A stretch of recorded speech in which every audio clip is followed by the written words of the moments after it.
went urban exploring and discovered my hometown's deepest, darkest secret. As I lay flat on my back, wondering if I'd ever breathe again, I questioned my recent choices.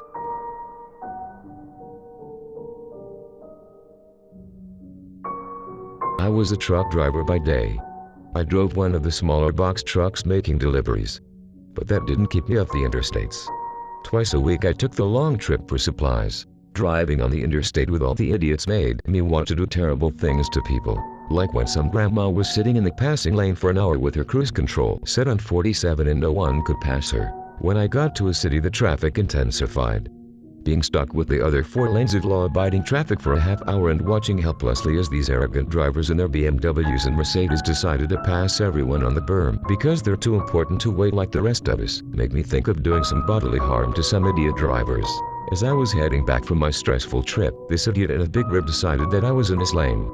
I saw the tires getting closer as he changed lanes with no signal. I slammed on the brakes to keep from being pushed off the road at 70 miles per hour. Did he stop? No. Did he even slow or flash his lights in recognition that he'd done anything wrong?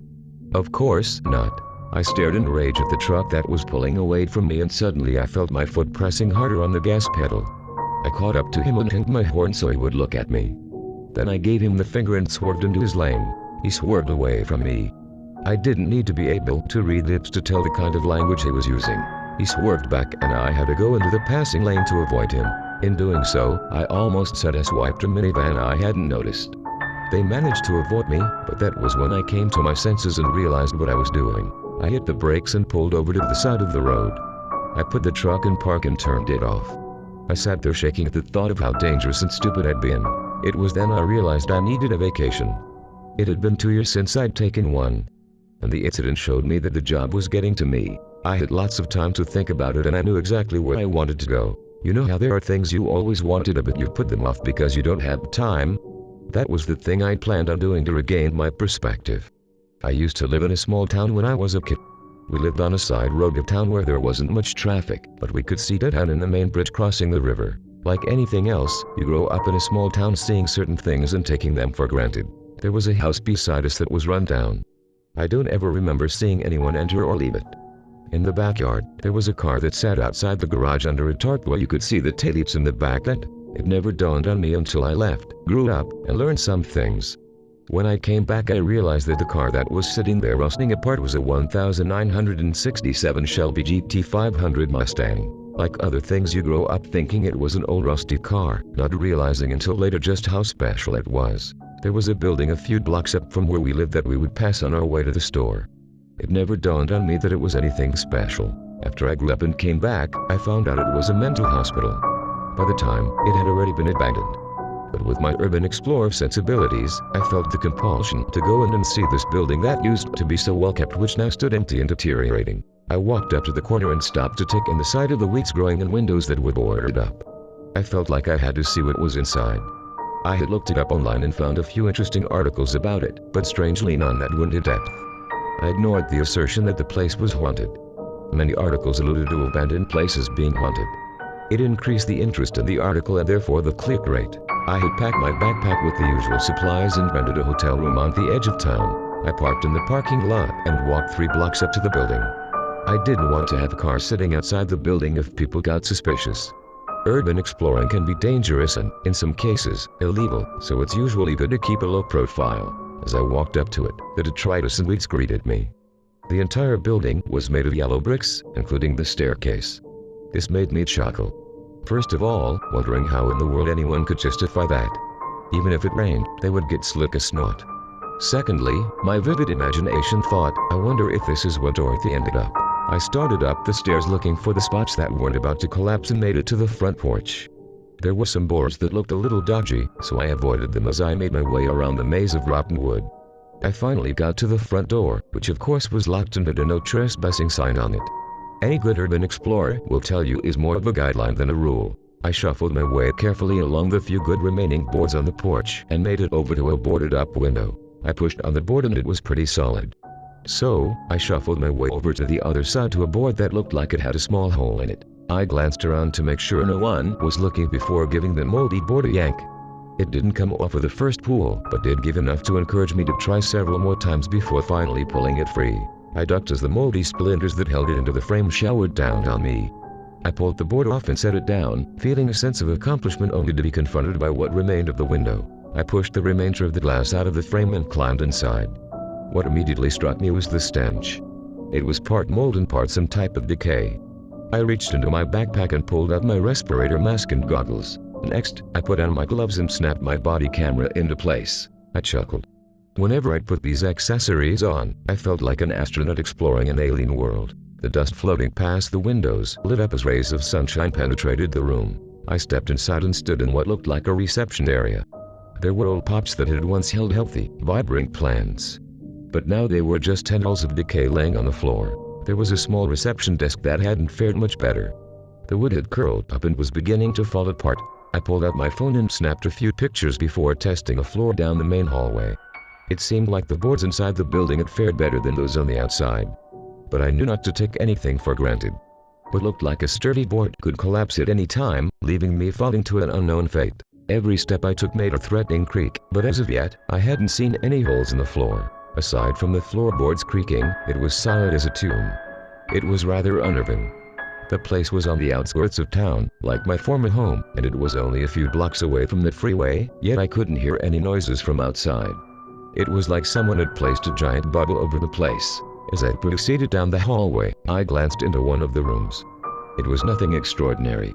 It had a couple of old-style hospital beds that had cranks to raise and lower the head and feet of the patient, and there were privacy screens just like you'd see in an old hospital. It had the detritus of decay, but nothing that suggested anything sinister. The newspaper article I had dug up about the place shutting down hadn't suggested anything out of the ordinary, except mere lack of funding. I came out of the room and proceeded down the hallway, continuing to treat the floorboards with suspicion.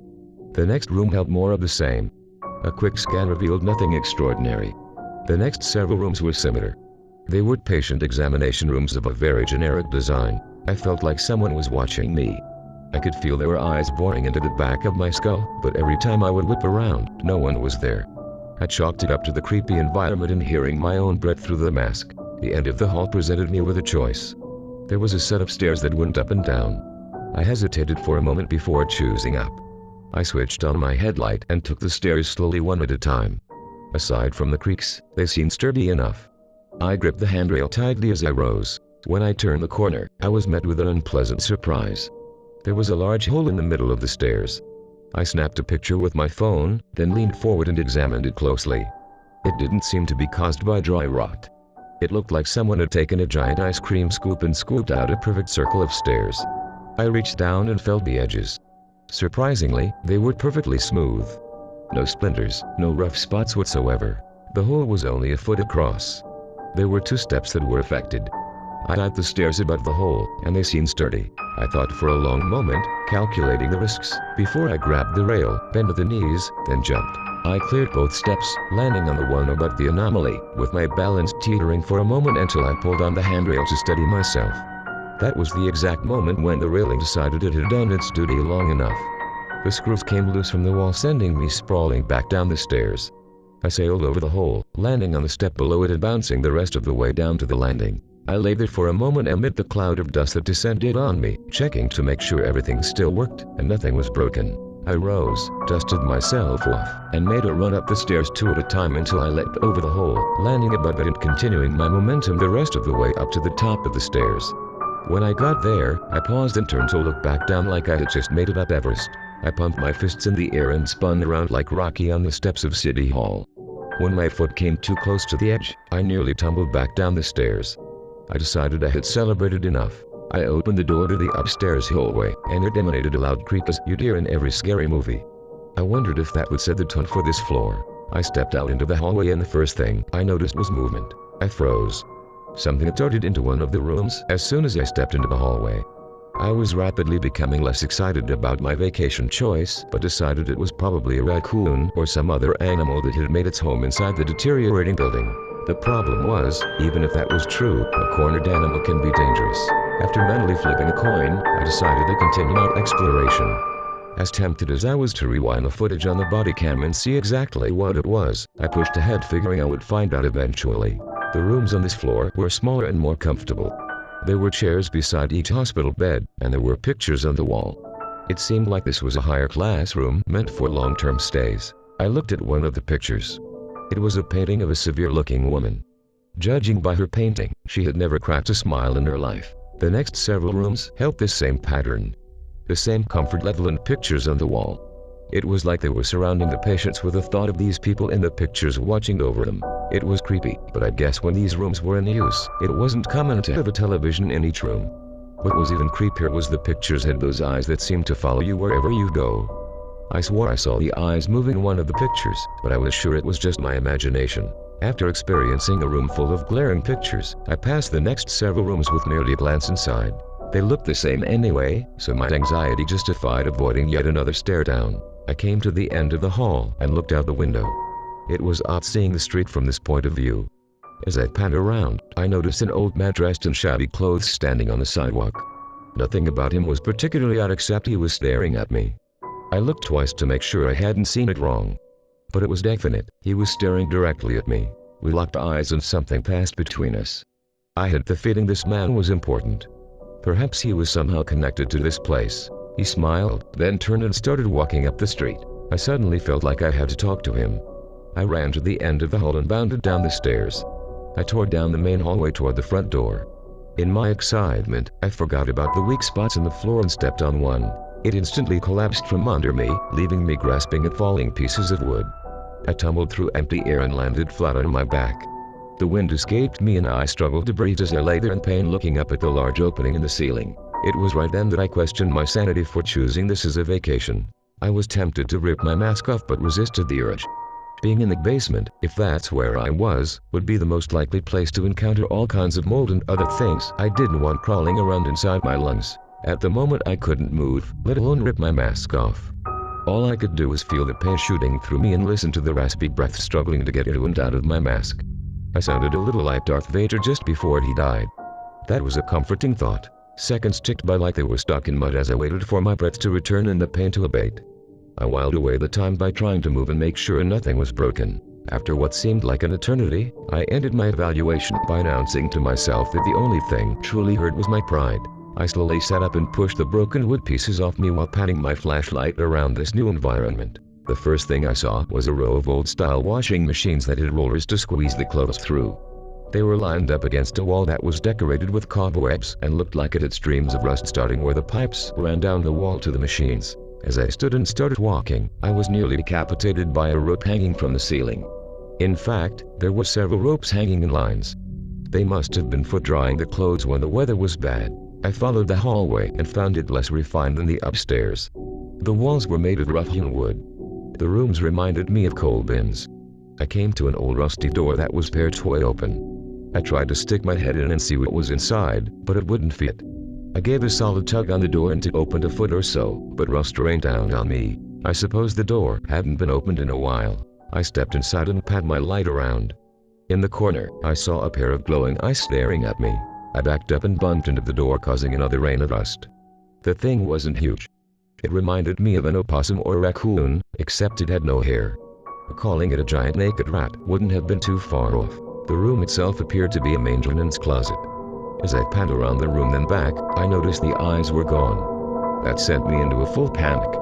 It was bad enough knowing there was some creature down here with me, but even worse not knowing where it was. I darted out of the room, bumping the door, but running so fast it didn't get another chance to dump rust on me. I was partway down the hall before I slowed to a stop and bent over to take a breather. As I stood there looking down, I noticed two ruts worn into the floor. I leaned down and touched one. It was smooth as if worn in over a long time. I looked down the hallway and saw the ruts disappear into the darkness. I pulled out my phone and took a few pictures. My curiosity dragged me after these tracks. I nearly ran down the hallway, ignoring room after room as I followed the trail. When I got to the end, the trail disappeared. It didn't fade away, it just stopped at a wall. I searched all around for the tracks to go in a different direction, but they didn't. They just ended. I remembered seeing something similar in a movie. I searched all around for something that would make the wall disappear somehow. There was nothing on the wall. No decorations or marks. I stepped back and searched the side walls, but still, they were clear of any decoration or markings. Frustrated, I stepped back even further, only this time I came across a small symbol, barely noticeable on the right wall. I examined it closely, then pressed it and nothing happened. I sighed and looked around for anything else that could have been useful, but there was nothing on either side. I took another step back and looked over the entire area.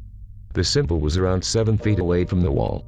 It seemed out of it that far away from the wall, unless I took another look at the ruts in the floor and saw they were around 3 feet apart. The symbol was 7 feet from the wall. Just the perfect size for a gurney. I felt a chill that had nothing to do with the temperature. I examined the symbol again. It was a crude scratching of a cross. I pressed against it again and nothing happened. As I took my thumb away, I felt it move. I pressed my thumb to it again and began to turn. To my great surprise, I was able to turn it. It kept going with no reaction. I had no idea how far I would need to turn before there was any reaction. When the cross came to the upside down position, it stopped. I stared at the wall in anticipation, but nothing happened. I turned to start back up the hallway when I felt a soft trembling. I turned back to see the wall sliding to the side. I darted into the open passageway, not knowing how long the door would stay open. A few minutes later, as I followed the passageway, I heard the door go shut. It wasn't until then that I realized I had no way out of this place. I went back to the now closed wall and examined it. There didn't seem to be any markings, just like the other side. I backed up a few paces and looked for a symbol when someone tapped me on the shoulder. I turned to find no one there. The hairs on the back of my neck stood on end.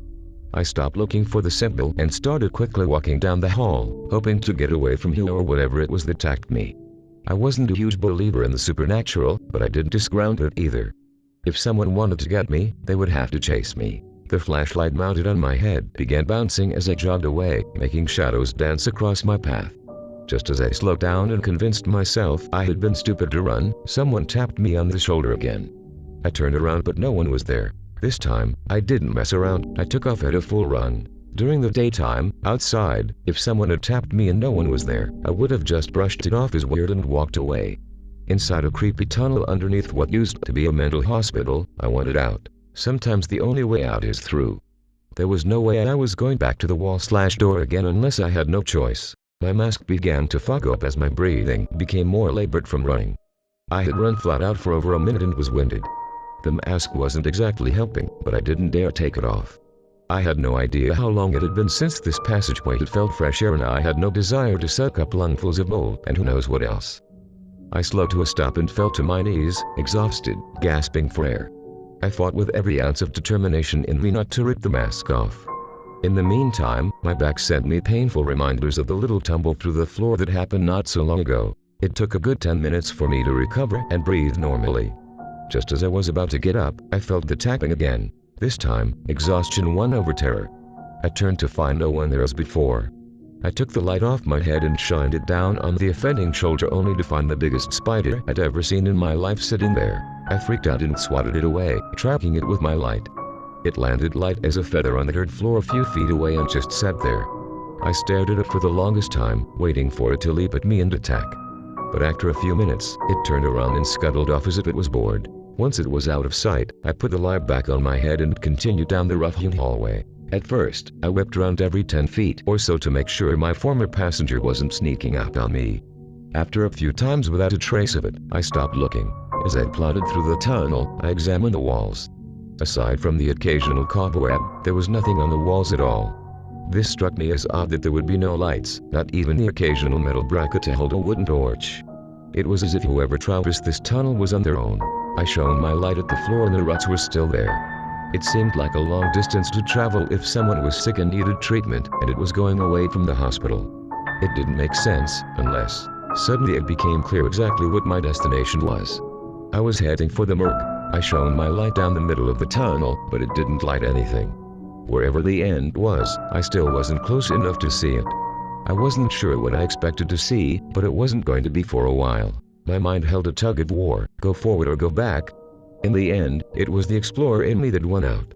I was here to see what was in this building, and now that I was in its very bowels, I was having second thoughts. I sighed and started forward slowly. It took a little while for my resolve to reach my legs. Once it did, my walk became a march. After a while, I saw a faint outline of something ahead. My eagerness and pace increased the closer I came. When I finally reached it, I found it was another wall. Only this time I knew what I was looking for. I stepped back a few paces and found the symbol at my leg on the wall. I turned the cross upside down and watched as the door slid to the side. I rushed into the next room full of the excitement of discovery, only to find I was in a garbage pit. There was rot and ruin in piles. As I flashed my light around, the room seemed to be lighter than the tunnel. When I stepped in, there was a flurry of movement. Eyes that I'd seen in the first room scattered all about. I jumped when one came my way, then seemed to realize its mistake and followed others through a doorway. I resolved not to explore that room. The stench must have been horrendous because I could smell it through my mask. That worried me. If I could smell it, then it must be getting through the filters. What else was getting through the filters? I looked up and saw the ceiling of the room was much higher. There were 3 large openings above the bulk of the detritus in the room. They looked like they were some form of garbage chute. Now that the denizens of the room had fled, I looked more closely at the piles. I took a few steps toward the piles and saw white reflect back at me. I pulled out my phone and took a picture. The flash made the image clearer than my headlamp. I looked at the picture and there, half covered in filth, was a human skull. I took an involuntary step back and scanned the rest of the pile. As I did, I saw a bone sticking out here and there. The more I looked, the more I saw. There were leg bones and arm bones, and more skulls of varying sizes. The one that chilled me to the marrow was a tiny skull no bigger than a grapefruit. I needed to get out of this room right now. I dove into the first door I came to, no longer caring if it was the same door some of the critters had gone through. I ran out of the bone room and into a different hallway. This one was made entirely of bricks. The ceiling was low and arched with the bricks from the wall forming perfectly into the ceiling. I paused to take a breath and compose myself. How many bones had I seen? Dozens? Hundreds? I really wasn't sure. I leaned back in and took a quick picture with my phone and got out of the room. I didn't want to think about it now, but I was sure this would be the last time I visited this place. It would only make sense to record as much as possible. It was then I remembered my body cam. I took it off its mount and checked to make sure it was still on. The power light shone green and the record light glowed red. I checked the battery and recording space and found around an hour left for my exploration. I had no desire to check the video now. I was sure I'd be seeing those critters again soon enough, but what really bothered me were the bones. Why wouldn't they just bury them? What about the families of all those people? Did they know their remains were down here in someone's basement, dumped like trash? I couldn't imagine the people of the town knew about this. There would have been a major uproar. Could this be why the place was shut down? Did someone investigate and discover it, then quietly cover it up to prevent a scandal? I looked down the brick hallway. The only way to get answers was to find them myself. And what about that old man I'd seen on the street? The way he smiled, did he know all about this? Did he know what I would find? Had he gone to tell someone that I was creeping around in their dirty little secret? Would he send someone to stop me, or even worse, disappear me like all the people whose bones now lay forgotten in a pile of garbage? As if reading my thoughts, I heard a sound in the distance. It wasn't loud. Like a stone had fallen or been kicked by someone too focused on sneaking up on me to notice it. My senses went on high alert. I reached into my backpack and pulled out a can of pepper spray. Why I didn't have it out long ago, I'm not sure. Perhaps I was too focused on exploration to be concerned about safety. A pain in my back reinforced that conclusion. I did a slow pan in a circle looking all around the room. It was also dirty from years of disuse. I wished for more light. My headlamp was bright enough for normal circumstances, but in this underground labyrinth where light hadn't been seen for untold years, my lamp was woefully underpowered. Every time I turned, shadows jumped and danced, making my anxiety run rampant. As strange as it sounded, those small rodent-like creatures gave me hope. At least I knew there was breathable air down here. Otherwise, they would have died long ago. I wondered what they were feeding on. Cleaning the last shred of meat from bones would only last for so long. I wondered if they weren't afraid of the light, if they would have found me to be a lovely little snack. At the moment, they seemed to be satisfied with hiding, but I could feel their eyes, and I knew that if the chance came, fresh meat would be a tantalizing temptation. Perhaps even enough to overcome fear of the light. With this in mind, I did a reevaluation of my priorities. The way back to the main part of the hospital was very far, and I wasn't sure if I could find the triggers to open the walls. Also, I wondered if my tumbling to the basement had destroyed the stairs to get back up. My choices were limited. Either I start down the brick hallway or go back into the bone room. I still heard the call of exploring the unknown, but with every new danger that arose, the volume decreased. I started down the brick hallway, but slower than before. Every opening caused concern. Every sound, apprehension. The sounds were increasing by degrees. As if I was approaching the lively center of this dark and desolate place. As tempted as I was to explore rooms as they emerged, I didn't do more than pop my head in and take a picture. The quick glances showed them all to be rather similar. They were empty rooms with a drain in the middle of the floor. The doors were made of solid metal that had rusted and had a small viewport with metal bars. At the bottom of each door, there was an opening wide enough to slide a food tray in, but the rooms had no beds, no sinks, no toilets. If they were cells, they were quite inhumane. I continued down the hallway, keeping on guard for anything that might jump out at me, while at the same time being drawn by the sound. After a few minutes of walking, and not seeing anything, my nerves were shot. I was so anticipating an attack that the lack of one made things that much worse. Finally, the sound got so loud I knew the source had to be right around the corner. Sure enough, I came to a turn in the hallway and there was my culprit. Water falling from far above and splashing into a puddle on the floor. It must have been doing it for a long time, because there was an impression worn into the floor where the puddle permanently resided. When I rounded the corner, several of the critters scattered upon seeing the light. I stepped around the puddle and continued down the hallway. It was strange hearing the sound recede. Like I had made a great discovery and then immediately abandoned it. I came to a long circular ramp that went up to the next floor. I worked my way down this new hall until I came to a room that made me wish I'd never taken a vacation. It was a large room, but very dirty. Unlike the other rooms in the basement hallways, this one had furnishings. There was a large cage that was round with metal slats and looked like it had just enough room to hold an adult. I knew this because there was a skeleton inside. The legs had slipped out of the bottom and one of the feet was missing. The rest was piled at the bottom of the cage where the poor unfortunate soul must have died and been left there to rot. I nearly retched at the thought of being left to die in such a horrible way. The rest of the room was furnished as well, with a rack, an iron maiden, and a strange contraption that had a pyramid sitting on top of a pole. One other thing the room had was my missing gurney. It was sitting off in the corner rusting to pieces. One of the wheels had fallen off and the other three looked like they were close behind. On the wall opposite the furnishings were 3 large openings. I looked through one and saw the pile of dirty bones in the room below where I had first entered. But the next room held an even bigger shock. The room was large like the previous one, but filled with occult images. On the floor was a large star with many smaller symbols near the points. There were many spots where dark stains covered sections of the floor. There was an altar of some kind at the far end, but I had no desire to see it. I went through that room as quickly as possible, so fast that I nearly ran into the ladder. It was the only option. The hallway just ended at a ladder. I shone my light up but couldn't see the top. It was once again decision time. In for a penny, in for a pound, I thought. But my mind was screaming to turn around and go back. At this point, I don't think I could turn back without finding what was at the end of this parade of nightmares. I grabbed the ladder and gave it a tug. It seemed to hold, and no rust fell, so I began the climb. Paired way up, I took a break and shone my light toward the top. This time I could see something very faintly. It was nice to have a goal to aim for. I climbed until my arms and legs felt like jello. Finally, I felt something bump against my head. I looked up to find a trapdoor. I pushed against it, but it barely budged. After a few minutes of trying more desperately each time, I finally managed to push the trapdoor up enough to crawl out. As soon as I was free, it snapped back shut. I lay on the floor breathing hard from my vertical journey.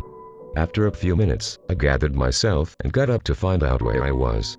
I looked around the room and it seemed to be the secluded corner of a storeroom. There were shelves full of copy paper, tablets, pencils, and other standard office supplies. I went to the door and out into what looked like a modern office. There was a large desk sitting in front of a wall of old books. I looked around searching for the way out and found another door. I stepped out into the sanctuary of an old, high-ceilinged church. The windows were beautiful artworks of stained glass, showing religious scenes. The pulpit was ornate, and the pipe organ was massive. I stepped down from the stage wondering at the fantastic condition everything seemed to be preserved in for an abandoned church. And then I saw the people sitting there. It wasn't a lot, only a person here and there in the pews, but at the back of the church, staring at me and smiling, was the old man. I walked down the center aisle drawing looks from people in the pews. I pulled off my mask and smiled my most apologetic smile as I walked to the back. "Enjoy your trip," the old man said when I got to him. "Not really," I said. "What do you know about it?" He smiled and motioned me to follow him. We went outside and I was surprised to find the old hospital I'd broken into what seemed like an eternity ago, in the distance and downhill from where I stood. The old man followed my line of sight. "It doesn't seem like it's that far until you walk it." He sat down on the top step and I sat beside him. "Who are you?" I said. He sighed. "I used to work there, a long time ago," he said, pointing at the hospital. "I was the one who delivered them to the dungeon." "You knew what went on in the upper level?" He hung his head. As much as I would love to tell you no, it would be a lie, he said. I took them where they needed to go and put them in whatever holding room until they were called for. And who called them? Who do you think? He said, turning and looking at the front of the church. You can't tell me that the priests, of course. They did ungodly things to those people, he said with a far-off look. You should have heard the screams. Constantly, night and day. But how could they get away with it? I said. There would be some paper trail, some record of people being in the hospital. You might be surprised, he said. This was long before humane rules were in place. If a patient came to our hospital, it was because they had done something awful, and sending them to prison would be a death sentence, or their families dropped them off because they could no longer handle them. My jaw fell open. People would just drop off sons and daughters like they were stray cats being taken to the pound. He nodded slowly. Unbelievable, I said. Is it really? Think about our modern disposable society. If it's too much trouble, get rid of it. I see your point, but this was decades ago. Back when people still cared, but also before a lot of mental illnesses were understood. People became convinced that their loved ones were crazy or even demon-possessed, so they brought them to the church, I said blankly, and the church took them with open arms, saying they would do the best they could, but never mentioning what would really happen. What did really happen? You are in the rooms, what do you think happened? I saw the torture chamber, but why? To release the sickness from their souls, he said, raising his arms theatrically. That's what the priests would have you believe. And what was the real reason? Because there are some sick individuals in this world, and some of them try to mask their sickness in the garb of a holy man. They did it for their own pleasure, I said, closing my eyes, not wanting to believe it. Among other things, such as, you saw the pentagram. I nodded. Sometimes the devil can fool you into thinking he's an angel, he said, then chuckled. Which, of course, he was at one point. His chuckle made me raise an eyebrow. Are you a religious man? Let's just say I used to be. Seeing things like that changed your viewpoint? He looked me straight in the eye. You can't imagine the things I've seen. It sent chills down my spine. So they actually performed human sacrifice rituals. But why? He shrugged. Who knows? It's like anything. Once you justify, there's no guilty conscience about it. That isn't as illuminating as I'd like. He chuckled. Why did you break into the hospital today? I cringed. Don't worry, I won't call the police or anything, he said. I'm just curious. I guess I wanted to see for myself. Maybe that's the same reason the priests started doing things in the basement so long ago. They were curious. Maybe, I said, allowing my thoughts to drift back to ancient times. The old man watched me with a little grin on his face. You never answered me, I said when I saw him staring. Who are you? Oh, I'm nobody who used to be somebody, he said, slowly getting up. I tried to help him, but he waved me off. That still doesn't answer my question. No, it doesn't, does it? He said with a little grin. I'll see you around, kid. And with that, he started down the hill. Can I help you, son? Came a voice behind me. I whipped around, startled, and found a little priest standing there. He wasn't very tall and had thinning gray hair. No thanks, father, I said. I was just talking to this old man here. What old man? He said. I looked and the old man was gone. I stood and turned all around. There was no way he could have gotten down the hill already. It was a half-mile away. I looked to see if maybe he'd fallen, but he was just gone. He was here a minute ago. Son, I don't know how to tell you this, the old priest said. But you've been sitting out here alone for 15 minutes talking to yourself.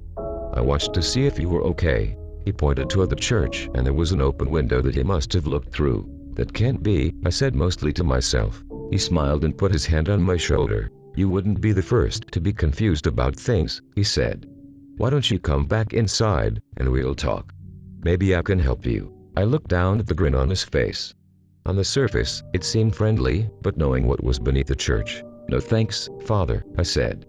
I think I'll go back to my nice safe truck. I started down the hill with a fresh perspective on life. I mean, it's not every day you find out the things I... And as for the old man, when I walked past the hospital, I looked up at the second-story window I'd seen him through. I swore I saw a fleeting glimpse of someone looking out at me. I stepped a little faster, heading for my car. When I got home and reviewed the footage from my body cam, I found the priest was right. There was no old man. I was sitting there talking to myself. There was a strange fluctuation when I would look at where the old man should have been, like heat waves in the desert. I never came back to explore my hometown.